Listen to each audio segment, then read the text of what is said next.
Here we are. This is lesson 4 of time-lapse drawing in 2014 Lotus Elite, and I did quite a bit of work on the body today. This is a long lesson. It's 5 minutes plus long, and what I wanted to do is get some of the body done rather than just the accessories that are on it. So I did the whole side, almost the whole side I should say, on the left-hand side, and I did some work on the upper fender on the left-hand side and some work inside the grill and stuff too. So I did a lot of work today, but it's because I wanted to get you to the point of seeing the car starting to progress.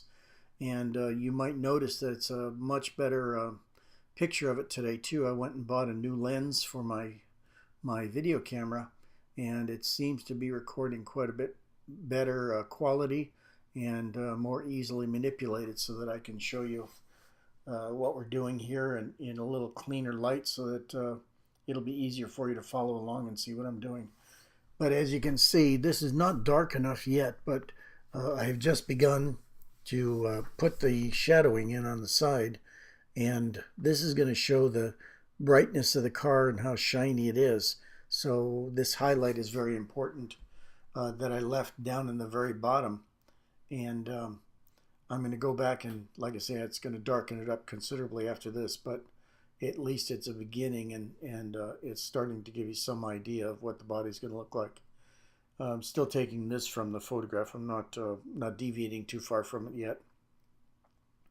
But when I get down to the point of doing that, it's going to be quite a bit different than the photograph is in many respects.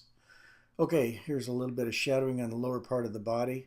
This is in shadow because the light is coming from above, and so this part doesn't get direct sunlight. So what you're seeing is the effects of that. The upper part I'm working on right now is kind of in the boundary layer between light and dark, what they call the penumbra, but it gets much darker toward the bottom, so that's what I'm working on right here.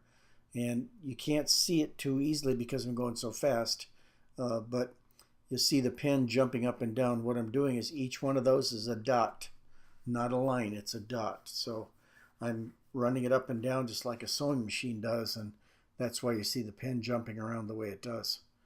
And what that is doing is it's making a series of dots, just like your printer does, your inkjet printer or your impact printer, if you still had one of those old suckers around. Okay, here we are. We're darkening it up now again toward the tire end of that portion of the left front fender.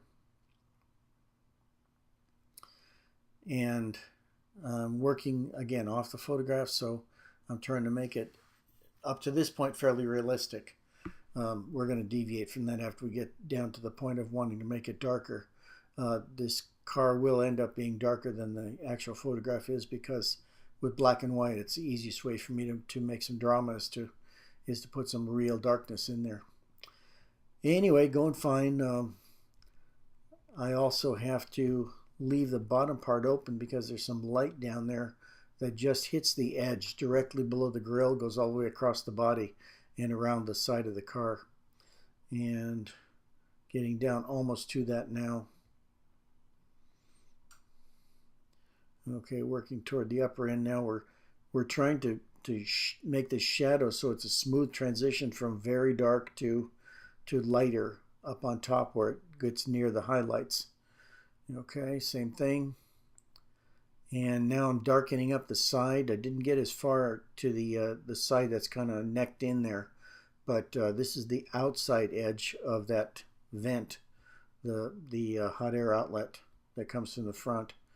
But it's coming along great, and once you see how dark this is, then you'll know that the area that's inside it, that is to the right, is going to be considerably darker too, because that's going to be more in shadow. So what I'm doing again is I'm making a value judgment between the lightness and the darkness. So when I darken this one up, the other one's going to have to be a whole bunch darker, which it will be. But that's starting to come along. Okay, now here's the part underneath that's in shadow too. So I'm darkening that up to make it correspond, and there it goes. Okay, this thing is really coming along now. It's starting to look really good to me. and a little bit of work around the headlight surround. Getting down close to the end. This is the part up on the upper fender. And that's about it. See you tomorrow. We'll get a lot more.